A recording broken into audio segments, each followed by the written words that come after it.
产，国泰民安，风调雨顺。柳营八往鹿浪区是台南市上大的鹿浪区，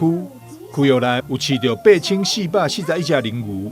占全市3成左右。在环保署的支持，甲台南市政府大力推动之下，民间业者台语百旺公司将伫咧八往鹿浪区设置台南市第一座畜牧粪尿集中处理厂。虽然是全台第4座，但处理量能是全台上济。尤其伫完工启用后，会当大大降低废纸处理费以及环境污染的问题，创造出多赢局面。八翁是我们的畜牧业的重镇，所以我们能够有这样子的一个资源中心，能够将这个粪尿变成一个无臭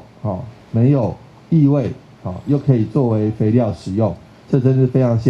感谢环保署的帮忙能够让我们有一个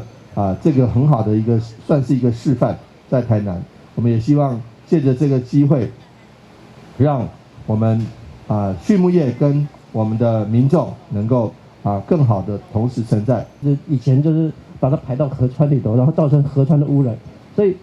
集水区是一个严重污染的河段，我们要把它改善。那改善完以后，你让这个河川变成干净的，你把这些回归到农田里头去，这个是一举好几得的东西，而且不只是回回收以后，那个牧草种出来非常的漂亮狼尾草那个长得比一般的浇灌、一般的肥料这个还好，所以很多东西你可以看这么好的东西，当然我们是要极力的推。环保局说明，台语百旺公司设置的畜牧粪尿集中处理厂，建厂经费1亿4000多万，环保署以及环保局总共补助7100万，业者自筹7000多万，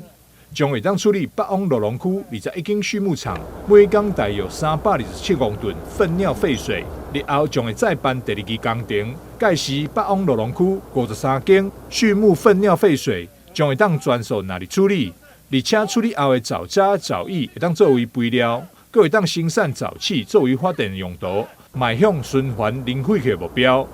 台南新闻张硕维采访报道。